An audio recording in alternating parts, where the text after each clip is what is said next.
disease from breathing the kerosene from the lanterns, was safe to walk around outside and visit their neighbors, those grandmothers returned to the Barefoot College to teach other grandmothers from India to do the same.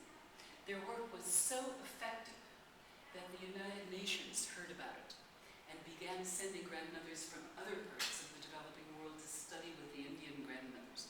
I was there when 20 African grandmothers from 10 countries arrived to study with the Indian grandmothers.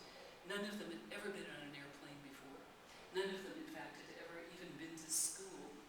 Because the Indian grandmothers shared no common language with their African students, they teach by demonstration and color coding and experimentation, and somehow they learn. Grandmother solar engineers have now electrified 45,000 houses in 64 countries, all over the Middle East, Asia, Latin America, Europe, the parts that used to be Eastern Europe, and Africa. Solar electricity now charges cell phones, so villagers can do electronic banking, and it runs refrigerators, which they've never had before. The solar engineers are viewed as VIPs when they return to their villages.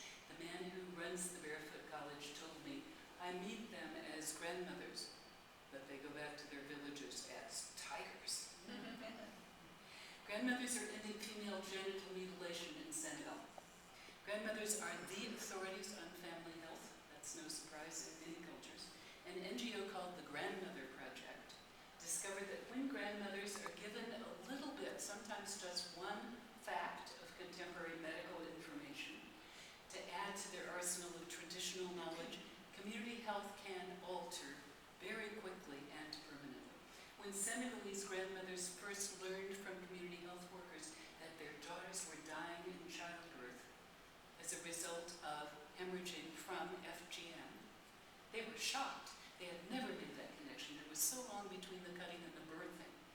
They immediately decided that they would act to stop this practice, which they had not only championed as part of the tradition, but had conducted themselves. They sought support from imams, from school principals, from chieftains, and they convened with their help village meetings, intergenerational village meetings. Old and young men and women met to discuss these issues. First, they were so smart. First, the grandmothers asked the villagers to name what were considered to be positive traditions that should be continued and encouraged. The list included dancing and traditional stories and songs and riddles and proverbs and games. Only later did they ask the villagers to name bad traditions that should be abandoned. And ultimately, 20 villages surrounding Villangara in Senegal, 10 hours out of Dakar, agreed to abandon cutting. They also decided to stop teen marriage and early pregnancy. And the grandmothers are teaching in the high school classrooms about both of those issues right now. Awa Bali, this is she, said to me, before we were like animals living together in the forest, but not working together. This is Dado Bali. She said, if I told you the importance of grandmothers right now in the families, in the communities, in education, it would take all morning. Grandmothers are fighting child obesity in Ireland. Convenience foods and frozen foods and preservatives and chemicals leach foods, nutrition, we know that. There's nothing, just plain nothing, like eating healthy, homegrown, home-cooked food.